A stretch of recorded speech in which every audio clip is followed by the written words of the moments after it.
ሰላም እንዴት ነው? እሱ ሰላም ነው፣ አማን ነው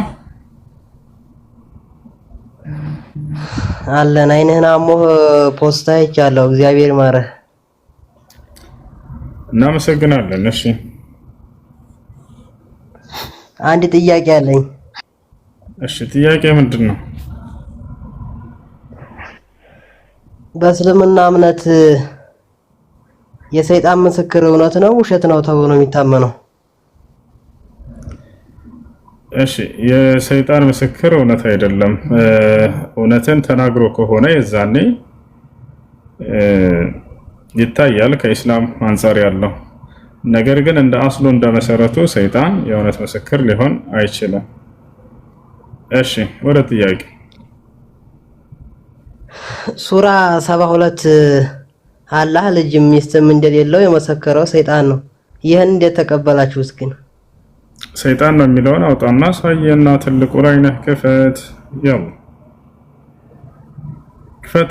አንድ ስልክ ነው ያስኩት እኔ አንተ አንድ ስልክ ነው ያስኩት። እሺ አሁን ላውጣልህ። አይ ስማኝ፣ ላውጣው ቅዱስ ላውጣልህ ነው። እሺ ቅዱስ ቁርአን ክፈት። ልከፍት ነው። قل أوحي إلي أنه استمع نفر من الجن فقال عرس ያለፍልህ መረጃ ይኸውልህ ሁሱ እንዳታወርደኝ እያዘዝኩልህ ነው እንዳይወርድህ። እሺ ና እኮ ሱራው ክፈት። ተረጋጋ እንጂ ቀስ በል ተንጣጣሳ በልሽ። እሺ መረጃውን ክፍታው እና አንብበው ነው የምነግርህን ክፈትልኝ እኮ። ላጣ ነው ረጋ በል። ያንን ነው ያነበብኩት ያለሁት ምን እንደምታውቅ ስለማውቅ ነው። ላውጣልህ ነው። እሺ አዎ ጨዋታውና እያነበብን ትለዋለህ አብረን እንላለን። እሺ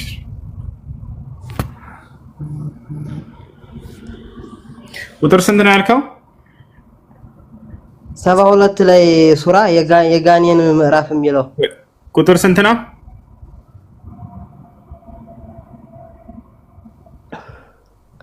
እስኪ ቁጥር ስንት ላይ? ቁርአን ሰማን እኛም በእርሱ ወመን 72 ቁጥር ስንት? ያንተ አታውቀው? አላህ ልጅ እንደሌለው ሰማን የሚለውን አውጣው እዛው ላይ ቁጥር። ቆይ አንዴ ልየው እስኪ ያወራህ ሳትወጣ እና ያው እሺ ነው ላሳይ ችግር የለውም። ያና ቁጥር 3 ላይ ና እንጂ ዘለቀ ያለው ያው እሺ ቁጥር 3 ያው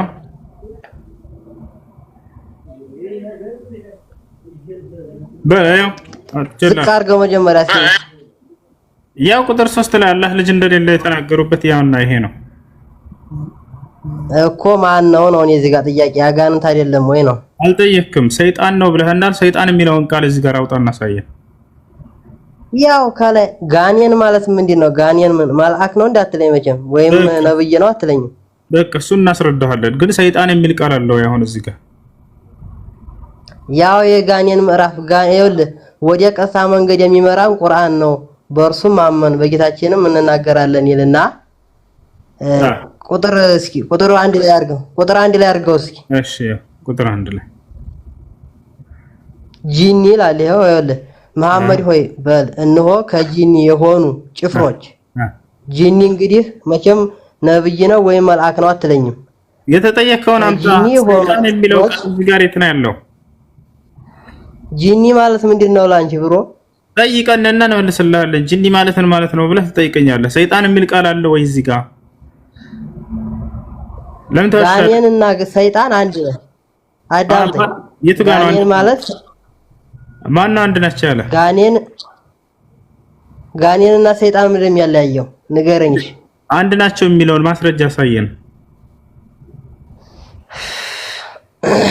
ግሽ ጋኔንና ሰይጣን ምንድነው የሚያለያየው? እናንብበው፣ አትመልሰው። አሁን ላስረዳህ፣ መልሱን አዳምጥ። እሺ ለምን አትዋሹ? ግን እኔ አንተን አልወቅስህም ወላሂ። አትመልሰው። አልዋሸሁም። ጋኔን ወይንም ጂኒ አዳምጥ። ጋኔን ወይም ጂኒ ማለት ሰይጣን ነው። ማን እንደሱ ያለ? ህሊና ያውቀዋል ወይንም ነብይ ነው ካልከኝ እስኪ ነብይ ከመሰከረ ህሊና አይደለም ማስረጃ ነው። እኔ አሁን እየጠየኩ ያለው አንተ ህሊና ያውቀዋል ብሎ ማስረጃ የለም። ናስ ሃይማኖታዊ ማስረጃ የተጻፈ ነገር በቁርአን ወይ በሐዲስ አሳየና እንዲ ናቸው የሚለው የለም። እዚህ ጋር ሰይጣን ጂኒ ጋኔን እያለ ምን ልትለው ነው? ይሄንን በቃ ላስረዳህ አዳምጥሻህ። እሺ እንዲህ ቆይ እዚህ ጋር መግባባት አለብን እኮ ጂኒና ሰይጣን አንድ ነው የሚለውን ተሳስተሃል። ላስረዳህ እያልኩ ነው እባክህን እንድታውቅ ዘንድ ሸውደውሃል። ይሄን የሰጡህ ዲያቆናቶች ማስተዋል። እሺ ኧረ ባድም አልሸወደኝ ገና ብዙ መረጃ ነው የምጠይቅህ። በቃ እሺ እንግዲያውንስ ጂኒና ሰይጣን አንድ ናቸው የሚለውን ማስረጃ አሳየን። በቃ ትልቁ ላይ አድርገህና ከፍተህ አሳየን። እሺ ና ይሄ ጋር እኮ መዝገበ ቃላት ገብተህ ራሱ ሰይጣን ብትለው ጂኒ ጋኔን ነው የሚልህ። እሺ መዝገበ ቃላት አይደለም ማስረጃና ቁርአንና ሐዲስ ናቸው ማስረጃ። እንዲህ ቁርአንና ሐዲስ ሳይሆን ቃሉ ጋኔን ወይም ጂኒ ማለት መዝገበ ቃላት ብትሰጠው ሰይጣን ብትለው ጋኔን ወይም ጂኒ ነው የሚል አማርኛ። እሺ ከፍተህ አሳየን። እሺ አንተ ዲቤት ላድርግህ። ይሄ ጋኔን ወይም ጂኒ ሰይጣን አይደለም የሚል መረጃ ሰኝሽ። ምንም ማድረግ አይቻልም። በምንም ቋንቋ መግባባት አትችልም። ወላሂ ላዚም በምንም ቋንቋ እኔ እነሱን አይደለም የምወቅሰው። እንዲህ አድርገው ነው ጭንቅላታቸውን ድፍን የሚያደርጓቸው። ይሄን ያሳያቸውና ሰይጣን የተናገረው ቁርአን ይሏቸዋል። ተመልከቱ። አሁን በእስልምና አስተምህሮ ጂንና ሰይጣን ያለውን ግንዛቤ ልንገራችሁ፣ አዳምጡ። በእስልምና አስተምህሮ መልአክ አለ፣ ሰው አለ፣ ጂን አለ። መልአክ ከብርሃን ነው የተፈጠረው። ሰው መሰረቱ አዳም ከአፈር ነው የተፈጠረው። ጂን ደግሞ ከእሳት የተፈጠረ ራሱን የቻለ ፍጡር ነው። ጂን ማለት ሰይጣን ማለት ነው ወይ? አይደለም። ጂን ማለት ከትርጉሙ ስንነሳ ድብቅ ወይንም ስውር ማለት ነው። ድብቅ ስውር ተብለው የተሰየሙበት ምክንያት ከሰው እይታ የተደበቁና የተሰወሩ ስለሆኑ ነው። ጂን ተብለው ይጠራሉ። ድብቅ ወይንም ስውር ማለት ነው። ገብታችኋል አይደለ? ስለዚህ ጂንና ሰው መልአክ ባህሪያቶቻችን የተለያዩ ናቸው። መልአክ ጽድቅን እንጂ ኃጢአትን አያደርጉም። ልብ በሉ።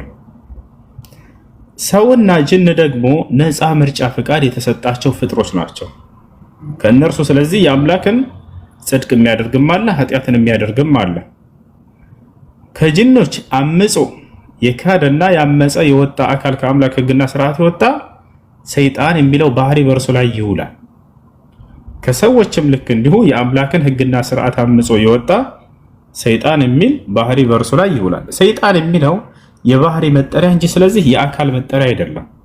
ሰይጣን ብሎ ማለት አልኻሪጅ አን ጣዓቲላህ ከአምላክ ትእዛዝ ያመፀ ማለት ነው። ያ አዳምና ሔዋንን ከገነት እንዲወጡ ምክንያት የሆናቸው አመፀኛ ተደርጎ ነው ወይ መጀመሪያ የተፈጠረው ብትባሉ ለአመፀኛ አልነበረ።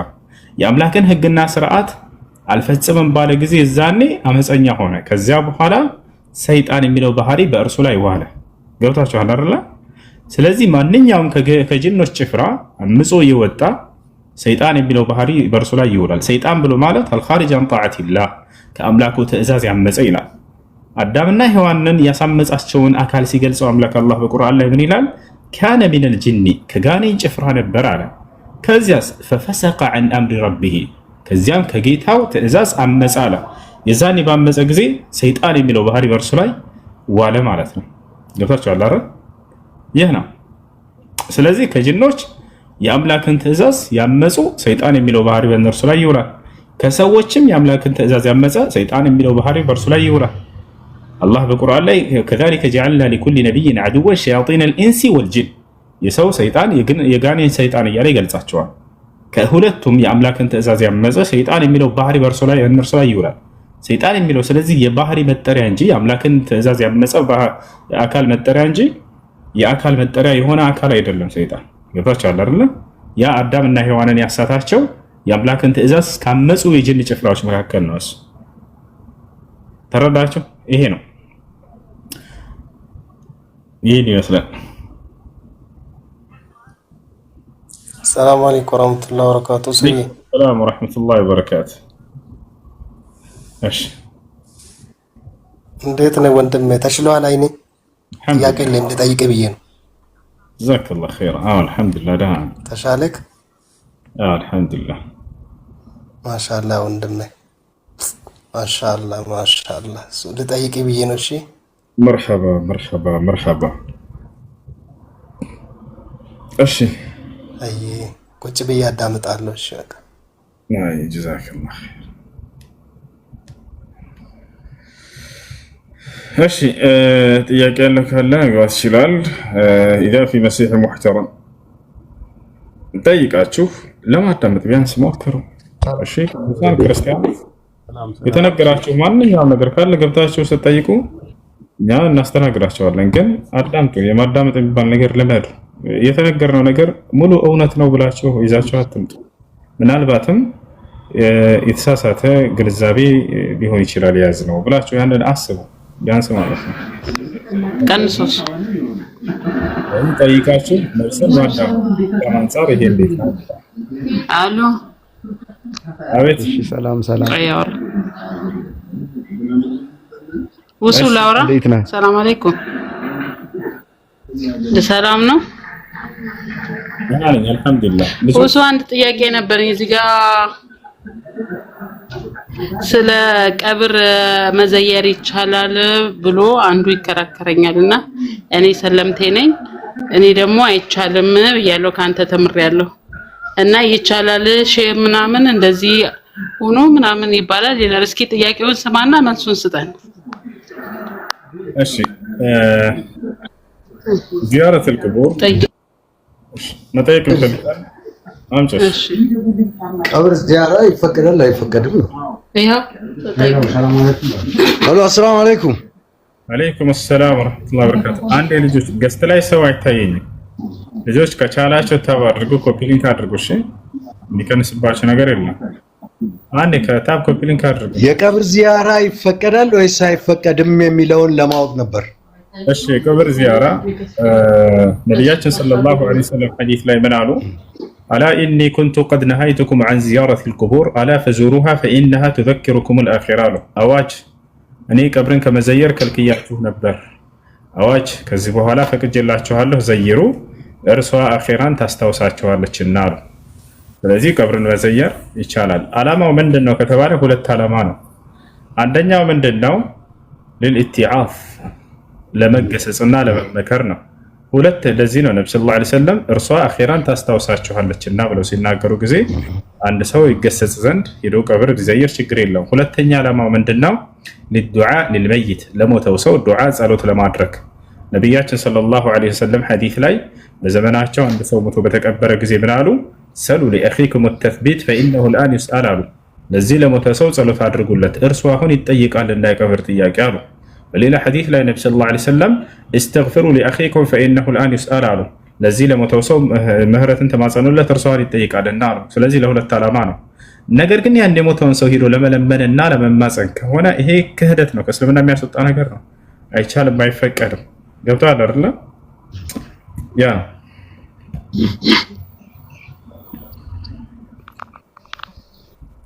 መርሃባ ሁሱ እሱ ያለው ምንድነው? በአመት ጠብቆ ሼህ ሁሴን ይሄ ባለ ያሉት ሼህ ሁሴን ጋር ይሄዳሉ እና አስቦበት ነው የሚሄደው ሼህ ሁሴን ጋር ሼህ ሁሴን ባሌ ጎባ እና ዝየራ የሞቱ በቀን ነው ብሎ ያከብራሉ። ይሄ ደግሞ ችግር የለውም ነው የሚለው። እኔ ደግሞ ችግር አለው፣ አመት ጠብቀህ እያከበርክ ነው ነው የሚለው እሱ። እንደዚህ ይሄ ነብያችን ሰለላሁ ዐለይሂ ወሰለም ይሄ እንዴት ይታያል? لا تجعلوا قبري عيدا አሉ ነብዩ ሰለላሁ ዐለይሂ ወሰለም። የኔን ቀብር የምትመላለሱበት ነገር አድርጋችሁ አትያዙ ብለው ከልክለዋል። የራሳቸውን ቀብር ሳይቀር ራሱ እንዳጋጣሚ ሰው አቅራቢያው ካለ ለመገሰጽና ለመመከር ለዚያ ለሞቱ ሰዎች ዱዓ ለማድረግ አስቦ ቢንትን ቢል ችግር የለውም። ነብያችን ሰለላሁ ዐለይሂ ወሰለም አቅራቢያቸው ወደሚገኝ መቃብር እየሄዱ በቂ ዱዓ ያደርጉላቸው ነበር፣ ለሰሃቦች ኢስቲግፋር ያደርጉላቸው ነበር። ይሄ ችግር የለውም። እንዲህ አይነት ግን ሰዎች የሚታሰቡበት የሆነ ቦታ አንድ መቃብር ተለይቶ እዛ ሰዎች በአመት እየተሰባሰቡ እየሄዱ እንዘይራለን በሚል ስም የሚገርማቸው ይለምናቸዋል፣ ይጠራቸዋል፣ ከአላህ ኢስቲጋሳ እርዳታ ይለምናቸዋል። ይሄ ከሆነ አይቻልም፣ አይቻልም፣ አይፈቀድም። ለሰማ በቃ ይሄን ነው የፈለኩት እና ያው በአመት ጠብቀው ይሄዳሉ ያከብራሉ። ይሄ የአመት ጠብቆ ማክበሩ ራሱ እንደ ኢድ ነው የሚያከብሩት እና ይሄ ነገር አይቻልም ስለው እንዲያርጉልኝ ካላልኩኝ ሄጄ ማክበር እችላለሁ። አይ አይፈቀድም። ነብዩ ሰለላሁ ዐለይሂ ወሰለም ላ ተجعሉ ቀብሪ ዒደን አሉ። የኔን ቀብር እንደ ዒድ የሚከበርበት ቦታ አድርጋችሁ እንዳትይዙ አደራ ብለው ከልክለዋል። እሱን እና በተለይ ያ ቦታ ላይ ዱዓ ሁለተኛ እንደተጀስ እኔ እንኳን ሰለምታኝ እሱ አመሰግናለሁ። ሹክራን መርሐባ። ልጆች አንዴ ታብ አድርጉ። ገስት ላይ ሰው አይታየኝም። እንዴት ነው የሚወጣው? እሺ ኮፒ ሊንክ አድርጉ። ታብ አድርጉ ልጆች። ያ ሰላም ያ ሰላም ያ ሰላም።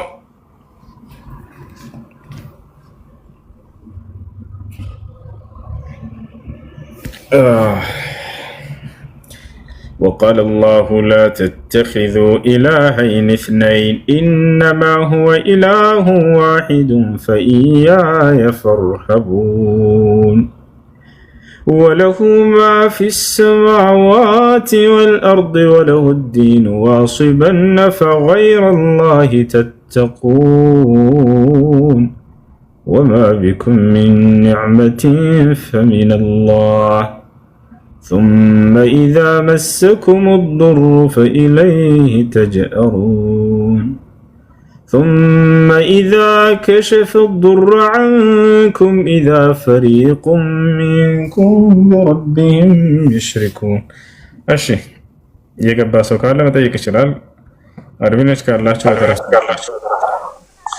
السلام عليكم موسو. عليكم السلام ورحمة الله. عندنا سلام. الحمد لله. عند ጥያቄ ነበረኝ። እሺ አንድ የሙስሊም አማኝ ወንድ ማን ነው ክርስቲያን ሴትን ማግባት ይችላል? ነብያችን ሰለላሁ ዐለይሂ ወሰለም ሐዲስ ላይ ምን አሉ? تنكح المرأة لأربع لمالها ولجمالها ولحسبها ولدينها فاظفر بذات الدين ዲን ያላትን መርጠህ አግባ ብለዋል ነብዩ ሰለላሁ ዐለይሂ ወሰለም ባጭሩ። ስለዚህ ዲን ያላትን አማኝ ሴት መርጣችሁ አግቡ። አይ ስለዚህ አይቻልም ማለት ነው። ወደ እስላም እንድትመጣ አድርጋት እስላምን ከተቀበለች ከዛኔ ማግባት ትችላለህ። እሺ ጀዛኩሙላህ። ያ ኡስዬ አንድ ጥያቄ ልጠይቅ እንደውስ ይቻላል።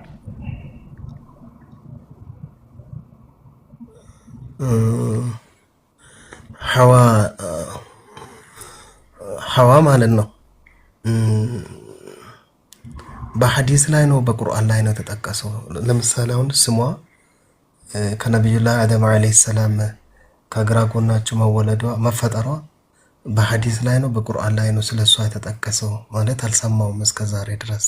እሺ ከአደም ጎን ከአደም ነፍስ መፈጠሯ በቁርአን ላይ ተጠቅሷል፣ በሐዲስ ላይ ተጠቅሷል። ስሟ ግን የተጠቀሰው ቃል በቃል ሐዋ ተብሎ የተጠቀሰው ስሟ በሐዲስ ላይ ነው። አላህ በቁርአን ላይ ሱረት ኒሳ ላይ ሲናገር ምዕራፍ 4 ቁጥር 1 ላይ ያ አዩሃ الناس اتقوا ربكم الذي خلقكم من نفس واحدة وخلق منها زوجها ይላል። ከአንዲት ነፍስ የፈጠርኳችሁን እኔን አላህን ጌታችሁን ፍሩኝ ካለ በኋላ እንዲሁም ከዛች ከአንድ ነፍስ ጥንዷን ፈጠርኩላት እያለ ይናገራል። هو الذي خلقكم من نفس واحدة وجعل منها زوجها ይላል። ومن آياته أن خلق لكم من أنفسكم أزواجا እያለ ከአደም ሐዋ እንደፈጠራት አላህ ይናገራል። በሐዲስ ላይ ነብዩ ሰለላሁ ዐለይሂ ወሰለም ቃል በቃል ሐዋ ከአደም ጎን ተፈጠረች ብለው ቃል በቃል ይናገራሉ። ሐዋ እያሉ ስሟን ጠቅሰዋታል። እሺ ማሻአላህ ልጨምርልህ ይቻላል። ብዙ ጊዜ ማየው ማለት ነው ስለ ነብዩላህ አደም አለይሂ ሰላም አፈጣጠራቸው ቁርአን ላይ ለምሳሌ አላህ አንዴ ከአፈር እንደተፈጠሩ፣ አንዴ ደግሞ ከጭቃ፣ አንዴ ደግሞ ከደረቀ ሸክላ ምናምን እንደዚህ አይነት ጠቅሳል። በተለያየ ቦታ ላይ ስለምጠቅሰው አብዛኛው ሰው ከተለያየ የተቃረነ ቁርአን ላይ የተቃረነ ሐሳብና ንግግር እንደሆነ ነው የሚረዳው ብዙ ጊዜ ማለት ነው። እና እነዛ አፈጣጠራቸው ፕሮሰሱን የጠበቀ ለምሳሌ አፈሩ ተቦክቶ ከዛ በኋላ እንዲደርቅ ምናምን ተደርጎ ያን ፕሮሰስ ነው ለማናገር ፈለጉና አብዛኛው ሰው አይረዳም። እሱን ምጥን ባለች አማርኛ እንዴት ትገልጽልኝ? ሶስተኛ ደግሞ ስለ ነብዩላህ አደም አለይሂ ሰላም ከተፈጠሩ በኋላ ሐዋ ከግራ ጎናቸው ከዛ እኛ ደግሞ በእናትና በአባት ከዛ ነብዩላህ ኢሳ እነዚህን ምጥን ባለች አማርኛ በደንብ ሌላ ሰውም እንዲረዳ አድርጌ እስቲ አንዴ አቀርብልኝ። ጀዛከላሁ ኸይራን።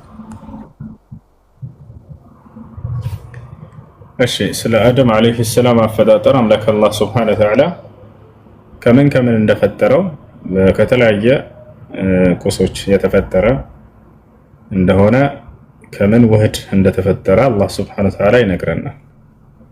አንዴ ከአፈር ብሎ ይገልጸዋል። ሌላ ቦታ ደግሞ ከጭቃ እያለ ይገልጸዋል። ሌላ ከደረቀ ሸክላ፣ ሌላ ደግሞ ከውሃ እያለ ይገልጸዋል። ታዲያ የነዚህ ሁሉ ውህድና ቅይጥ እንደሆነ አደም እየነገረን አላህ ሱብሓነሁ ወተዓላ። አፈር ሲባል ጊዜ አፈር የሚታወቀው ነው። እርሱ ውሃ አለ። ውሃውና አፈሩ ሲቀላቀል ምን ይሰጣል ከተባለ ጭቃ ይሰጣል። ያ ጭቃ ደግሞ ሲቦካና ሲቆይ ጊዜ በሰው ቅርጽ ተሰርቶ ልክ እንደ ደረቀ እንደ ሸክላ ይሆናል። አይታችሁ ከሆነ ጀበና ወይንም ጋቻ ምናምን የምንላቸው እነዚህ ሁሉ ከጭቃው በኋላ ከአፈር በኋላ ልክ ሲሰሩ እንደደረቁ ሸክላዎች ልክ እንደዛ ይሆናሉ። ከዚያ ነፍስን ዘራበትና ሰው አደረገው። ይህ የአደም አለይሂ ሰላም ያፈጣጠሩ ሁኔታ። ሌሎቻችን ደግሞ የተፈጠርነው ሐዋ የተፈጠረችው ደግሞ ከአደም ጎን ነው። ከአደም ጎን ተፈጠረች። ያ ነው ማን ነው? ኢሳ አለይሂ ሰላም ደግሞ ከማርያም ያለ ወንድ ዘር ፈሳሽ ከሴት ብቻ ተፈጠረች። ሌሎቻችን ደግሞ እኛ ከእናትና ከአባቶቻችን የፍትወት ጠብታ ከዚያ ያ ሂደቱን በጠበቀ መልኩ ሱረቱል ሙእሚኑን የመጀመሪያው ገጽ ላይ ተገልጿል። በዚያ መልኩ ተፈጠረን ማለት ነው። ይሄን ይመስላል። قالوا يا أبانا ما لك لا تأمنا على يوسف وإنا له لناصحون أرسله معنا غدا يرتع ويلعب وإنا له لحافظون قال إني ليحزنني أن تذهبوا به وأخاف أن يأكله الذئب وأنتم عنه غافلون قالوا لئن أكله الذئب ونحن عصبة إنا إذا لخاسرون فلما ذهبوا به وأجمعوا أن يجعلوه في غيابة الجب وأوحينا إليه لتنبئنهم بأمرهم هذا وهم لا يشعرون وجاءوا أباهم عشاء يبكون قالوا يا أبانا إنا ذهبنا نستبق وتركنا يوسف عند متاعنا فأكله الذئب وما أنت بمؤمن لنا ولو كنا صادقين وجاءوا على قميصه بدم كذب قال بل سولت لكم أنفسكم أمرا فصبر جميل والله المستعان على ما تصفون وجاءت سيارة فأرسلوا واردهم فأدلى دلوه قال يا بشرى هذا غلام وأسروه بضاعة والله عليم بما يعملون وشروه بثمن بخس دراهم معدودة وكانوا فيه من الزاهدين وقال الذي اشتراه من مصر لامرأته أكرمي مثواه عسى أن ينفعنا أو نتخذه ولدا وكذلك مكنا ليوسف في الأرض ولنعلمه من تأويل الأحاديث والله غالب على أمره ولكن أكثر الناس لا يعلمون ولما بلغ أشده آتيناه حكما وعلما وكذلك نجزي المحسنين وراودته التي هو في بيتها عن نفسه وغلقت الأبواب وقالت هيت لك قال معاذ الله إنه ربي أحسن مثواي إنه لا يفلح الظالمون ولقد همت به وهم بها لولا أن رأى برهان ربه كذلك لنصرف عنه السوء والفحشاء إنه من عبادنا المخلصين واستبق الباب وقدت قميصه من دبر وألف يا سيدتها لدى الباب قالت ما جزاء من أراد بأهلك سوءا إلا أن يسجن أو عذاب أليم قال هي راودتني عن نفسي وشهد شاهد من أهلها إن كان قميصه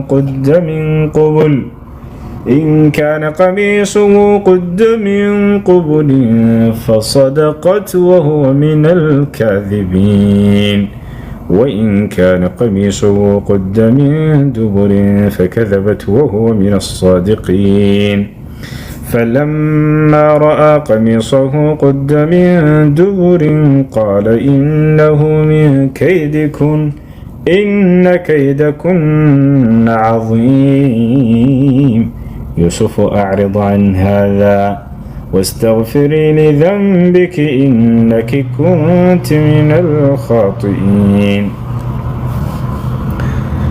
وقال نسوة في المدينة امرأة العزيز تراود فتاها عن نفسه قد شغفها حبا إنا لنراها في ضلال مبين ልጆች ገስት ላይ ሰው ያሳይም ግን ከአንድ ሚሊዮን አልፏል።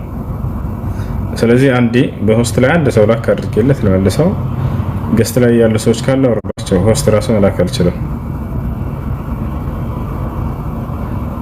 ይሰማቸዋል። ገስት ላይ ሰዎች ካሉ እንትን በላቸው አውርዳቸው። በማይኩ ቅራ። ማይኳ ተበላሽታለች። በቃ ሆስት ራሱ ሰው መላክ አልችልም።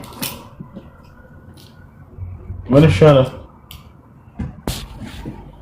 በቃ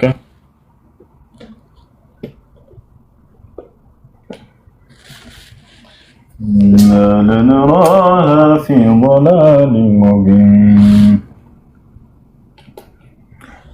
ولما جاء عيسى بالبينات قال قد جئتكم بالحكمة ولأبين لكم بعض الذي تختلفون فيه فاتقوا الله وأطيعون أنت المايكو تبلشتلش إن شاء الله مسلم عندي أنت مودريتور وش أنت كفاته تسكي ኮሜንቱን ክፈቱት። አንዴ እንጠይቃችሁ ማለት ይሰማል አይሰማም የሚለው እንድትናገሩ።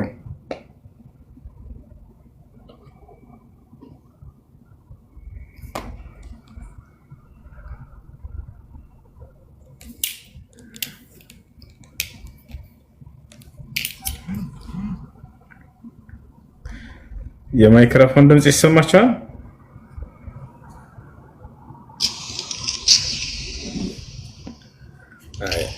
የማይክሮፎን ድምጽ ይሰማል ወይስ አይሰማም?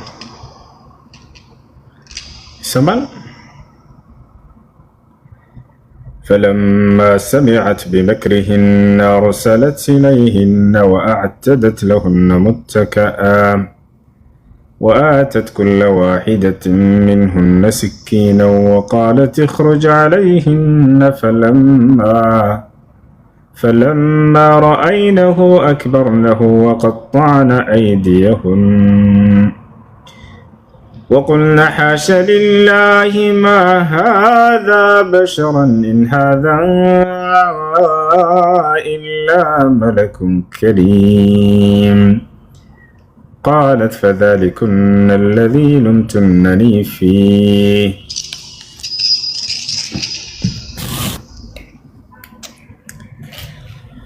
አይሰማ ولقد راودته عن نفسه فاستعصم ولئن لم يفعل ما آمره ليسجنن وليكون من الصاغرين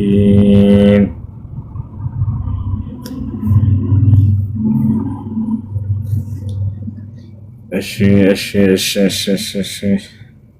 ብለውንም እነሱ በህይወታቸው እኛን የምንሰበረው የምናዝነው የምናለቅሰው እነሱ ምንም አይደርስባቸው ምንም አይሆንም። ይሄን ማወቅ ፈልጌ ነው።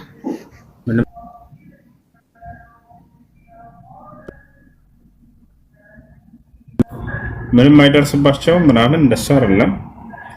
አንድ ይሰማል ልጆች ሰማቸው ሰማለ። እሺ በዳች ምንም አይሆንም ምንም አይደርስባቸውም ደስተኞች ናቸው በጥቅሉ ምናምን ይሄ የተሳሳተ ነው። እንዳው እነዚህ ሰዎች ደስታ ልታዩባቸው ትችላላችሁ፣ ነገር ግን ዋጋቸውን ይሰጣሉ ነው። ዋጋቸውን ይሰጣሉ። አንደኛ እዚሁ በምድር ላይ ዋጋቸውን ይሰጣሉ። አላህ ሱብሓነሁ ወተዓላ ቢዘገይም እንኳን የተበደለን ሰው እንደሚረዳው ቃል ገብቶለታል። ሌላኛው ነገር በቀጣዩ ዓለም ዋጋቸውን ያገኛሉ እነዚህ ሰዎች። ይህን የሚያውቅ ሙስሊም ዛሬ በምድር ላይ ደስተኛ ናቸውና ዋጋቸውን አላገኙም ሊል አይችልም በፍጹም። ምናልባት ሙስሊም ከሆንሽ በቀጣዩ ዓለም ቅጣት እንዳለ ታውቂያለሽ አይደለ? ለበደሉ ሰዎች ነው ታውቂው ሙስሊም ላላ አውቃለሁኝ፣ ግን እንዴት መሰለ ማለቴ ንጹህ ልብ ሲኖረው መዋሸት ውሸት መናገር በራሱ حرام ነው አውቃለሁ። ቁርአን ቀርቻለሁ አልহামዱሊላህ። ግን የእውነት ሰው ነው ብለው ወዲ አንተ ህይወት ሲመጡና የሚፈልጉትን ያገኙ በቃ እንዳትነሳ አድርገው ተጠቅመው ምናምን ይሄዳሉ። ለጊዜው በእርግጥ ለጊዜው ሊሆን ይችላል። እነዛ ሰዎች ግን ስታያቸው አንተ ከህመምህ አንፃር አላህ በዳዮችን እንደማይወድ ወይንም አላህ በዳዮችን መቼም ቢሆን የሰውን ባጠብ እንደማይል አውቃለሁ። ግን ለጊዜውም ቢሆን እነዛ ሰዎች ደስተኛ ናቸው። እኔ በህይወቴ ላይ በተደጋጋሚ ይሄን ነገር ስላየሁ ነው። ማስመሰል መዋሸት አልችልበትም። ዲንም አላስተማረኝም። እንደዛ እኮ አንተ አዳምጫለሽ ልመልስ አታቋርጪው መካከልሽ ጥያቄ ጠይቅሽ ሲጨርስ አዳምጪ። ቅጣት በቀጣዩ ዓለም ነው ያለው። ዛሬ በምድር ላይ ቅጣት ካለ ገሃነም ለምን አይዘጋጅም ነበር? ገብታችኋል አይደል? ጀሃነም የተዘጋጀው ዛሬ በምድር ላይ ሰዎችን ለሚበድሉ ሰዎች ነው፣ ለካህዲያኖች ነው።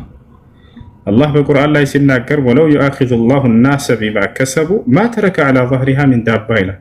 ሰዎች በሚሰሩት ኃጢአት እዚሁ ምድር ላይ ዋጋቸውን ቢከፍላቸው በምድር ላይ ማንም ተቀሳቃሽ አይኖርም ነበር፣ ሁሉም ይጠፉ ነበር አለ። ገብታችኋል አይደል? ታዲያስ ለምንድነው ከተባለ ቀጥሎ ተናገረ ወላኪን يؤخرهم إلى أجل مسمى አለ። ነገር ግን እስከ ተወሰነ ጊዜ ድረስ እስከ ትንሣኤ ቀን ድረስ አቆያቸዋለሁኝ አለ። የዛኔ ሰዎች የፍርዱ ቀን ዋጋቸውን ያገኛሉ፣ የበደሉ ሰዎች ሁሉ ታቻለ። ይሄ ነው እና ዋጋ የሚከፈለው በቀጣዩ ዓለም ነው። ዛሬ በምድር ላይ ዋጋ ቢከፈል ኑሮ ሁሉም ለክህደቱና ለኃጢአቱ ጀሃነም አይዘጋጀም ነበር፣ ቀጣዩ ዓለምም አይኖርም ነበር። ታቻለ። ቀጣዩ ዓለም የተዘጋጀው ዛሬ በምድር ላይ ለምንሰራው ዋጋ መልካምን የሰራ መልካምን ያገኛል፣ በቀጣዩ ዓለም ጀነትን ያገኛል። ክፉን የሰራ ደግሞ ሰዎችን የበደለ ሊሆን ይችላል። አላህ Subhanahu Wa Ta'ala ካደ ኃጢአትን ያደረገ ሁሉ በቀጣዩ ዓለም የኃጢአቱን ዋጋ ያገኛል ማለት ነው። فمن يعمل مثقال ذرة خيرا يره ومن يعمل مثقال ذرة شرا يره። በእናንተ ታክል መልካም ነገር የሰራ ሰው ካለ ያንን መልካም ስራውን ውጤት ነገ የፍርድ ቀን ያየዋል። እናኛ ፈረምታክል ደግሞ ኃጢአትን የሰራ ሰው ካለ ነገ የትንሣኤ ቀን ዋጋውን የክፉን ስራ ዋጋ ያየዋል ያገኘዋል አለ አላህ በቁርአን ላይ ሲናገር። ይህን ይመስላል እና ቅጣት በቀጣዩ ዓለም የተዘጋጀ ስለሆነ ነው ዛሬ በምድር ላይ ሰዎች ዋጋቸውን የማያገኙበት አንደኛው ምክንያት። ሌላው ነገር ቅጣት ብለን የምናየው ሰዎች ከላይ በምናየው ነገር ብቻ ይሆናል። አንድ ሰው ኃጢአትን ባደረገ ቁጥርና አምላኩን በካደ ቁጥር ልቡ ላይ ነው ያ ትልቁ ቅጣት። የቅጣት ሁሉ ቅጣት ደግሞ ከአምላክ መራቅን የመሰለ የለም። ሰዎችን የሚበድሉ ሰዎች ከአላህ በጣም የራቁ ናቸው። ከላይ ስታያቸው ደስታ ያገኙ ይመስላቸዋል። ነገር ግን ትልቁ ቅጣት ብሎ ማለት የልብ ቅጣት ነው። አንቺ ደግሞ ያንን ያላየሽውም አላስተዋልሽውም። ከላይ የምታየውን ነገር ነው አንቺ መሳቃቸውንና ፈገግ ማለታቸውን። ከዚያ በላይ ትልቁ ቅጣት ከአላህ ሱብሓነሁ ወተዓላ የራቀች ልቦና ነች። ትልቁ ጸጋ ብሎ ማለት በልባቸው ወደ አላህ ሱብሓነሁ ወተዓላ የቀረቡ ሰዎች ናቸው። ያንን ደግሞ የጽድቅ ባለቤትና የመልካም ስራ ባለቤቶች የሚያገኙት ነው። ይሄን ይመስላልሽ። ቀጣይ ጥያቄ ጀዛከላህ ኸይር። እሺ እኔ ቀጣይ ጥያቄ አለኝ። እስካሁን እየጠበቅኩ ነው፣ ላለመረበሽ ነበር። እሺ ጥያቄ ምንድነው? ወደ ጥያቄ ስመጣ ማለት ነው እሺ አንተንም ፎይንም ሁሉንም አዳምጣለሁ። እንደዚህ የሃይማኖት ጉዳይ ብዙ ጊዜ እከታተላለሁና እንትን አሁን ለምሳሌ ቋንቋ የሚባል ነገር አለ። ቋንቋ አሁን ለምሳሌ አሁን ኢትዮጵያ ነን እኛ። በአማርኛ ያለውን ነገር በአማርኛ ተተርጉሞ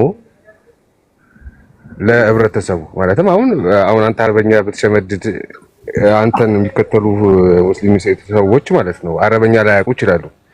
በአማርኛ ነገሮችን ብንማራቸውና በአማርኛ ተተርጉሞ ያለውን ነገር እያነበብን ቢሆን ጥያቄዎችም ይሄን ያክል አይመጡ ማለትም አሁን ለምሳሌ እኔ አሁን ቁርአን ብዙ ጊዜ በአማርኛም ስለማይቀርብልን የግድ አረበኛ መሆን አለበት ወይ?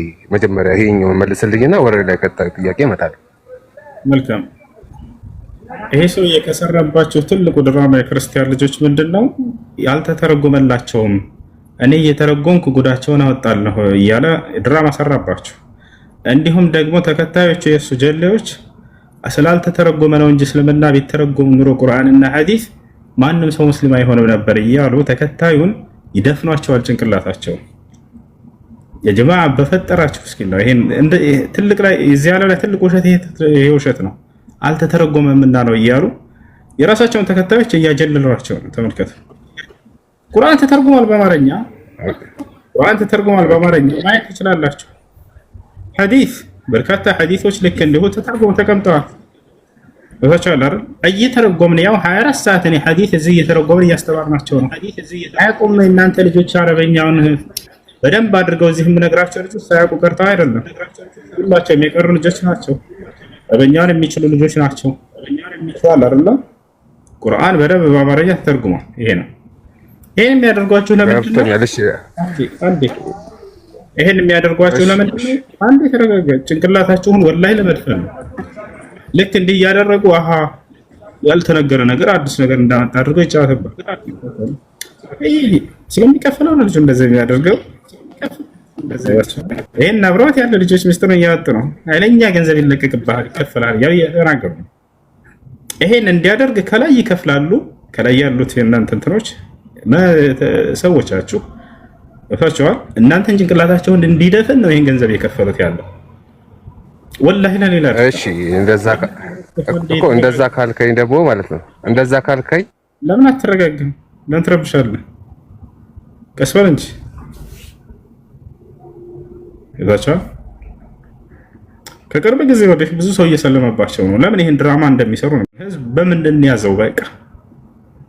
ስለዚህ ያለው አማራጭ ምንድነው? እንዲህ በተከታዮቻቸው ላይ ድራማ በመስራት በሙስሊሙ ላይ አይደለም። ይዛቻው ተከታዮቻቸው እንዴት ነው ጭንቅላታቸውን መድፈን የምንችለው? ነብዩ ሰለላሁ ዐለይሂ ወሰለም መሳደብ፣ ሌላ መንገዶችን መረጡ። ይሄን የሚያደርግላቸውን ሰው አገኙ። የሌለ ገንዘብ ይለቀቅበታል። ይሄን መንገድ ሄድላቸዋል። ግን ህዝቡን አትይዙትም፣ እንዳይሰልም እስላምን እንዳይረዳ አትይዙትም፣ ወላሂ አትይዙትም። ወጣችኋል። በአጠቃላይ ወደ ቀጣዩ ጥያቄ ልምጣ። እንዴ ልጨርስ። ቁርአን አልተተረጎመም ያሉ ውሸት ነው። በደንብ አድርጎ ተተርጉሟል። ለዘመናት እኛ ሳንወለድ በፊት ነው የተተረጎመው። ያው አለ ወጣችኋል አይደል? እንደኛ ይሄ ነው። ማንኛውንም ጥያቄ መጥቶ እዚህ ማንኛውም ሰው መጠየቅ ይችላል።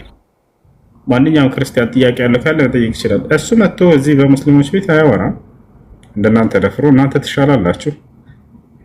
እናንተ ግን እሱ የሚነግራችሁ ካለ ማንኛውም ክርስቲያን የሚሰብካችሁ የሚነግራችሁ ካለ ስለ ኢስላም በድፍረት ኑና ጠይቁ። የምትፈልጉትን አውጣና አሳየን በሉ። በድፍረት ነው የምናሳያችሁ። ጥያቄ ያለው ማንኛውም ክርስቲያን ካለ ስለ እስልምና ገብቶ መጠየቅ ይችላል። ታቻለ አይደለ? አይ ጥያቄ ካለ ጠይቅ። አይ መቀጠል እችላለሁ? መቀጠል እችላለሁ? እሺ አሁን ላይ ዶብ ከ3 ከ4 ዓመት በፊት ማለትም እኛ ክርስቲያኖች የምንባል ሰዎች ወይም ፕሮቴስታንትን በለን ምንም በለን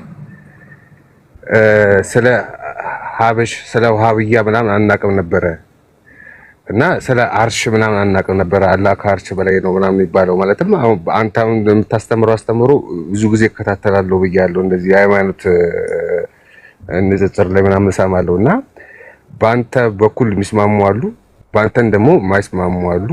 እሱን እንዴት ነው እስልምና የምታየው? ይሄ ሁለተኛ ጥያቄ ነው። እሺ አላህ ስብሐነሁ ወተዓላ ከአርሽ በላይ መሆኑ አላህ ቃል እኛ ሙስሊሞች ሙስሊም ብሎ ማለት ለአምላኩ ቃል እጅ የሰጠ ነው። አምላክ በቁርአን ላይ አምላክ በላከልህ ነብይ በኩል የተናገረውን ቃል መቀበል ግድ ነው አይደለ? እንደው እንደ ንጹህ አይምሮ ራስ ታዩት አላህ በቁርአን ላይ ከአርሽ በላይ ነው ነኝ ብሏል ወይ? አዎ ብሏል። 7 ቦታ ላይ በቁርአን ላይ الرحمن على العرش استوى ወይንም ثم استوى على العرش ላይ እኔ ከአርሽ በላይ ነኝ ብሎ ተናግሯል። ገብቷል?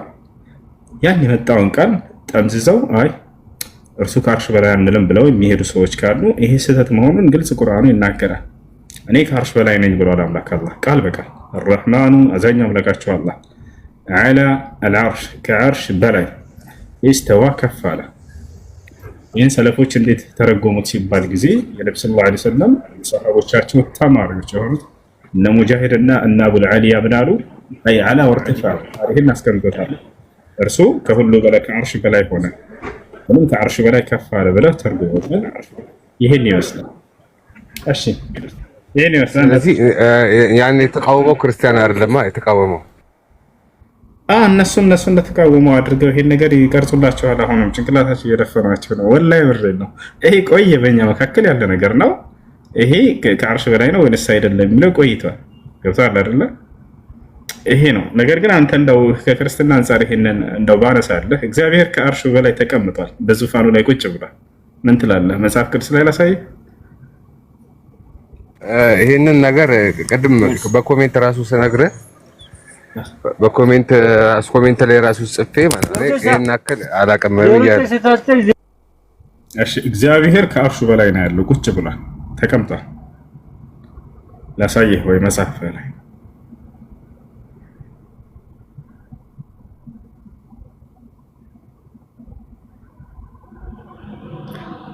እሺ ጥያቄ ያለ ቀጥል። ሰላም አለይኩም። አለይኩም ሰላም። አንዴ ልጅ ይቀጥል ይጨርስና ትቀጥላላችሁ። ጨርሰሃል? ማን ነበር ዳኒ አለ? ጨርሰሃል? አሎ ሰላም አለይኩም። አልጨረስኩም። ውሱ የጀመረው ልጅ ጨረሰሽ? እሺ ጥያቄን ቀጥል። የጀመረው ልጅ ጨረሰሽ? ውሱ አልጨረስኩም። ከአርሽ በላይ ነው ቢልህ አለ ያልከኝ ነው? በኦርቶዶክስ መጽሐፍ ቅዱስ ላይ አሳይፈራል አለ። እሺ በቃ እሺ አሳየኝ እስኪ። ግን ስለ አብ ስለ መንፈስ ቅዱስ ነው የምታሳየኝ?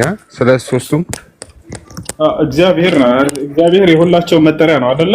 እግዚአብሔር የሁላቸው መጠሪያ ነው አይደለ? አዎ አይዋ። ስለዚህ እግዚአብሔር በዙፋኑ ላይ ወይንም በአርሽ ላይ ቁጭ ብሎ እንዳለ እናሳየህና አብሽር። ውሱ አቤት ውሱ ግን አርሽ ማለት ምን ማለት ነው? ግን ስለማላውቀው ነው። አይዋ አሁን አርሽ የሚለው አረበኛ ነው መሰለኝ። አርሽ የሚለው አረበኛ ቃል ነው። በአማርኛ ደግሞ መጽሐፍ ላይ ዙፋን ብሎ አስቀምጧል። እግዚአብሔር በዙፋኑ ላይ ተቀምጧል። በዙፋኑ ላይ ተቀምጧልና እሺ ላሳየናስ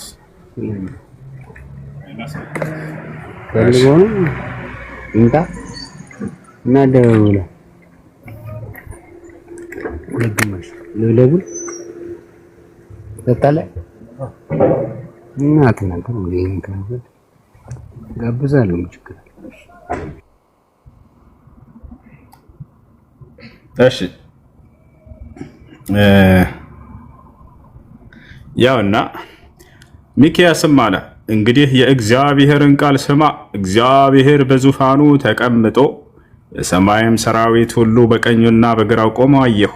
ያሰላ እግዚአብሔር በዙፋኑ ተቀምጦ የሰማይ ሰራዊት ወይንም መላእክቶች በቀኙና በግራው ቆመው አየሁኝ ይላል። ስለዚህ እግዚአብሔር በዙፋን አለው፣ በዙፋኑ ላይ ቁጭ ብሏል፣ ተቀምጧል።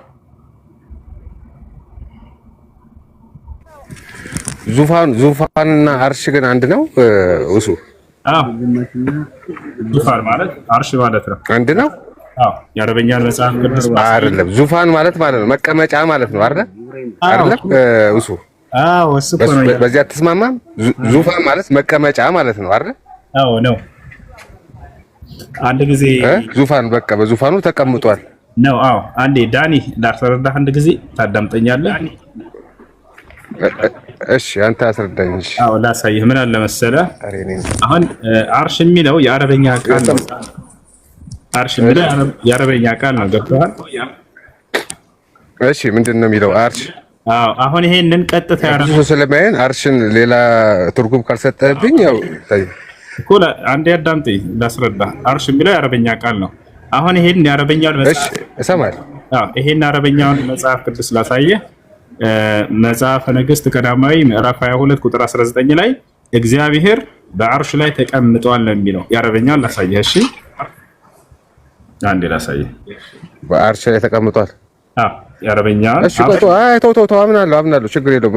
ሌላ ጥያቄ ስላለኝ ችግር የለውም። አይሽ እሺ ተው ይሁን። እሺ በአርሽ ላይ ተቀምጧል ይሁን፣ ተው ችግር የለውም።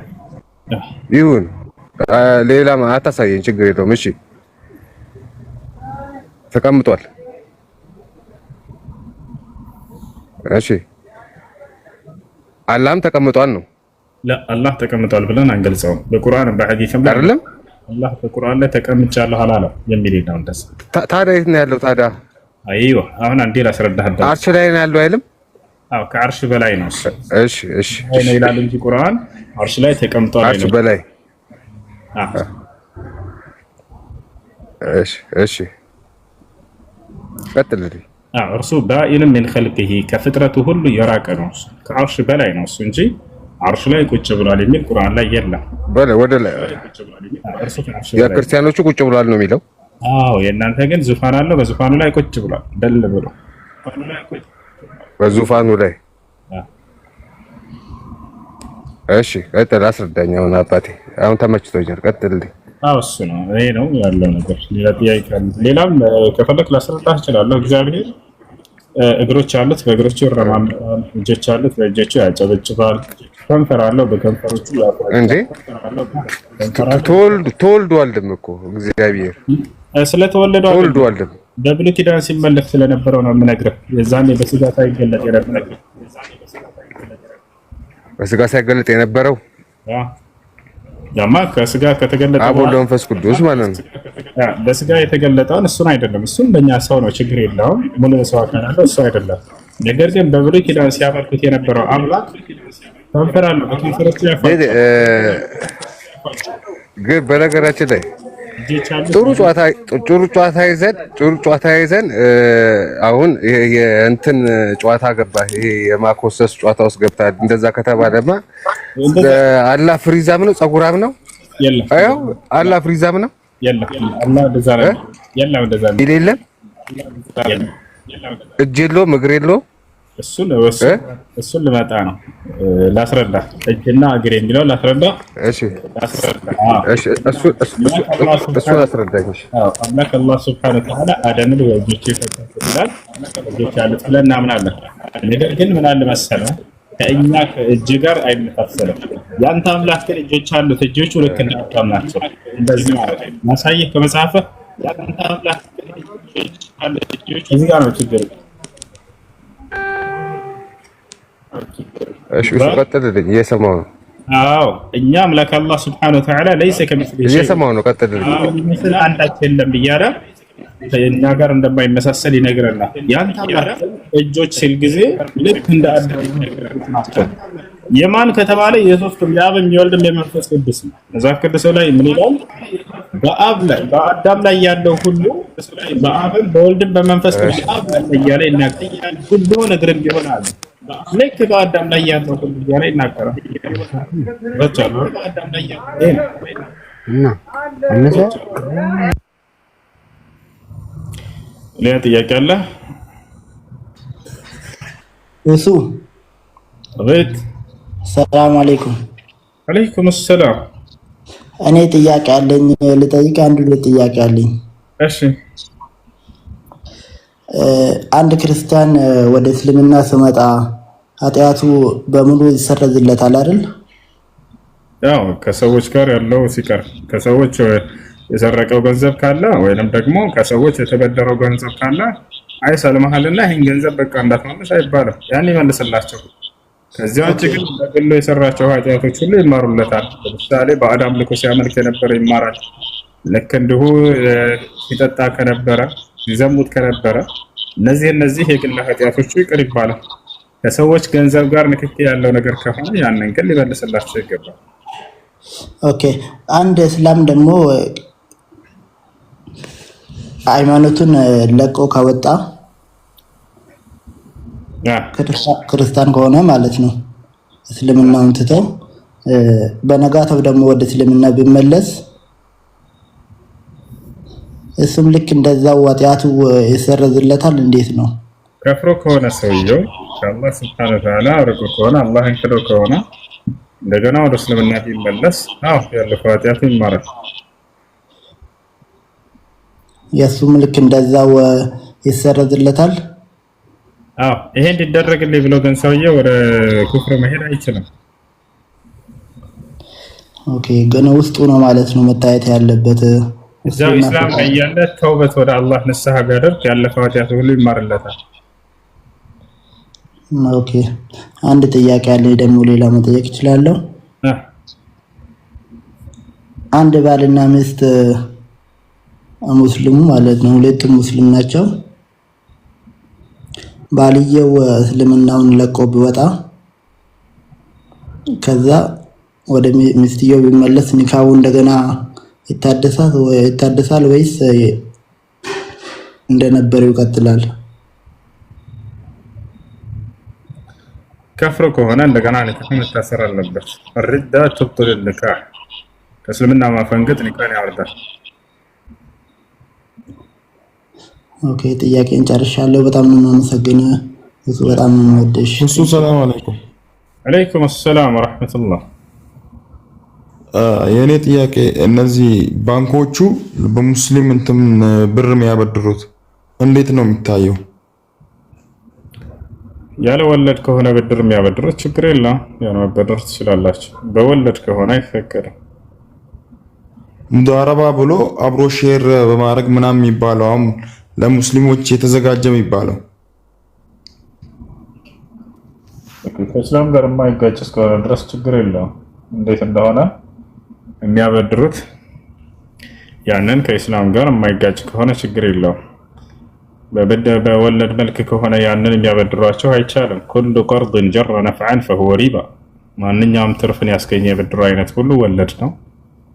ነገር ግን ከዚያ ውጭ ከሆነ ችግር የለም። ትርፍ የጋራ ወይንም ሙዳረባ ብለው የሚያበድሯቸው ልክ እንዲሁም ትርፍ የጋራ መበዳደር ችግር የለውም። ወታቸው ትርፍ የጋራ መስራት ችግር የለውም። ያን ራስ ማን ነው ከከሰረ ነው ያ ነገር። በብድር መልክ ከሆነ ግን ያንን የሚሰጣቸው ከከሰርክ ትመልሳለህ፣ ግን ትርፉን እንካፈላለን አይነት ነገር ከሆነ ይሄ አይቻልም። አትርፈው የጋራ ከሆነ ችግር የለውም። ያ ግን ከከሰረም ከሰረ ነው አብሮ ገብታችኋል። ነገር ግን እንደ ብድር ይሰጠውና ሰውየው ራስ ማሉን ትመልሳለህ፣ ብትከስርም ባትከስርም። ከዛም በኋላ ትርፉንም ይካፈለዋል። ይሄ አይሆንም። እሺ ሽኩራን። እሺ ሰላም አለይኩም። ወአለይኩም ሰላም ወራህመቱላሂ ወበረካቱ። ጥያቄ ነበረኝ።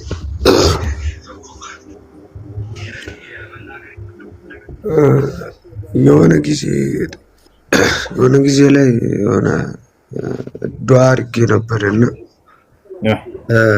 አላህን ዱዓ አድርጌ ነበርና በጊዜው ማለት ነው እና አላህን ያንን ነገር ካሳካልኝ እኔ ደግሞ እንደዚህ አይነት ነገር አላረግም አይነት ነገር ብዬ ከዛ ያንን ነገር ያው ነፍስያ ምናምን እንትን በማለት ያን ነገር ብሰረው እንዴት ይታያል? ደጋማ ጥያቄ ያው ዱዓ ሳረግ ማለት ነው ከዛን አላህ እንደዚህ ካረክልኝ እኔም ከእንደዚህ አይነት ነገር እርቃለሁኝ ብዬ ተመልሼ ወደዛ ነገር ከተመለስኩ እንዴት ነው የሚታየው? ተውት ማድረግ ወደ አላህ ሱብሓነሁ ወተዓላ።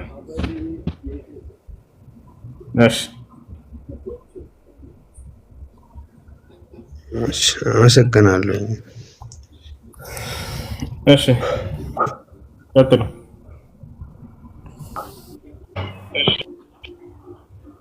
ሰላም አለይኩም።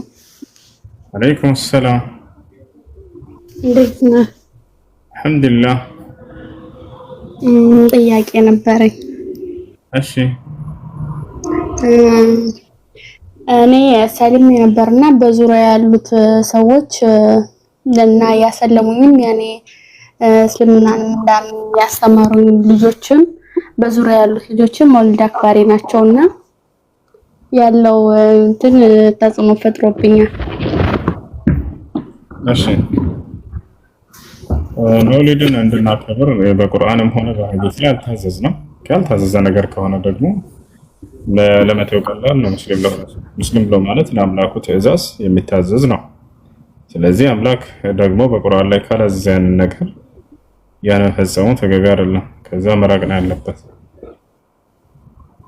እሺ አመሰግናለሁ። ሰላም አለይኩም ወራህመቱላሂ ወበረካቱሁ። እሱ እንዴት ነህ? ወአለይኩም ሰላም ወራህመቱላሂ ወበረካቱሁ። አልሐምዱሊላህ። ሰላም ነህ ሀቢቢ? አልሐምዱሊላህ። ጥያቄ ነበረኝ። የሆነ ወንድም ነበርና የሆነች ልጅ ጋር ለመጋባት ፈልጎ ከዛ እንደገና እሷ ክርስቲያን ነበረች እና ከክርስትና ሰለማ ነበረ ሊያገባት የፈለገው። አሁን አንድ ላይ የነበሩ እንዳለ ያኔ እሷ ወደ ስደት መጣች። ከዛ እንደገና ኒካ ሲተሳሰሩ ኒካ ሲያስርላት በእናቷ ቤተሰብ ነበርና የእናቷ ነበር ኒካ ያሰረላት እና ኒካ ያሰረላት የእናቷ ልጅ ነበረ እና ይህ ኒካ እውነት ነው ወይ? ኢንሻአላህ ትክክል ነው ወይ ነው ወይንስ እንደገና ሌላ አዲሱኝ ይላል? ይሄንን ለመጠየቅ ነበር።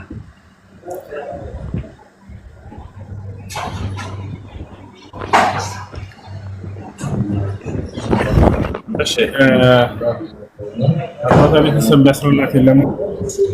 አዎ በአባቷ ቤተሰብ እስልምና የላቸውም። አዎ እሺ በአካባቢው ሸሪዓ ፍርድ ቤት ነበር? ያኔ በሰዓቱ ነበር፣ ግን በሰዓቱ ያኔ እሱ ልጁ ራሱ ያወቀው የእናት ልጅ መሆኑን ስደት ከሄደች በኋላ ነው ልጅቱ ማለት ነው። ኒካው ከታሰረ በኋላ ማለት ነው። በፊት አያውቅም ነበረ። እሺ ሸሪዓ ፍርድ ቤት እዛ መሄድ ነበረባቸው። ሸሪዓ ፍርድ ቤት ከሌለ በአካባቢው የሚገኝ ሸሪዓ ፍርድ የሚያስር ቃዲ ያስራል። ያ ከሌለ ደግሞ ያ የእናት ቤተሰብ ያስራል። ችግር የለውም። ኦኬ። ስለዚህ አሁን ያኔ ልጅቱ አሁን ያኔ በስደት ነው ያለችው፣ እሱ ደግሞ እዛው ኢትዮጵያ ነው ያለው። ስለዚህ አሁን ምንም አይነት ችግር ያመጣል? ያ እንዳልኩት ነው። በአባት ቤተሰብ ከሌለ ሸሪዓ ፍርድ ቤት በዛ አካባቢ ከሌለ በዛ አካባቢ ኒካ የሚያስርላቸው ቃዲ ከሌለ ያ ከእናት በኩል ያለው ማሰር ይችላል። ኢንሻአላህ። እሺ ወንድሜ ጀዛከላሁ ኸይር። ኢንሻአላህ ጀዛከላህ። እሺ ቀጥሉ ልጆች።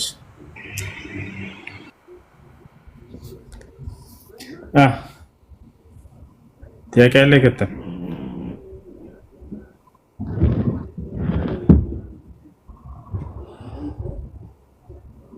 ጥያቄ አለ? ሄሎ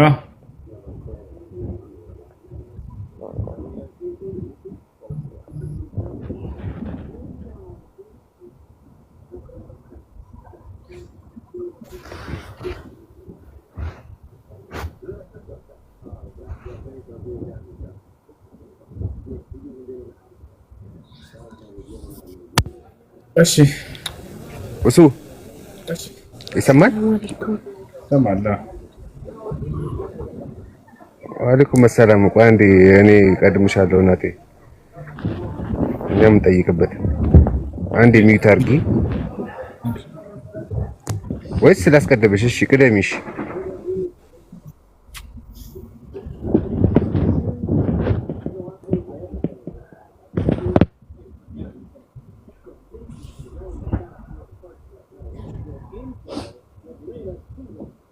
ካልቀጠልሽ ልቀጥል እናቴ። ቀጥሉ። እሱ ነው ልቀጥል። ቀጥላ እሱ እሺ። እና ደግሞ ማን ነው? አይ ኧረ አንቺ ደግሞ ስዘጋልሽ የገባሽ ነው እኮ እናቴ። ወይ ልዝጋልሽ እና የምጠይቂው ጥያቄ ካለ አንቺ ላስቀድምሽ። ይኸው ልዝጋልሽ፣ ጠይቂ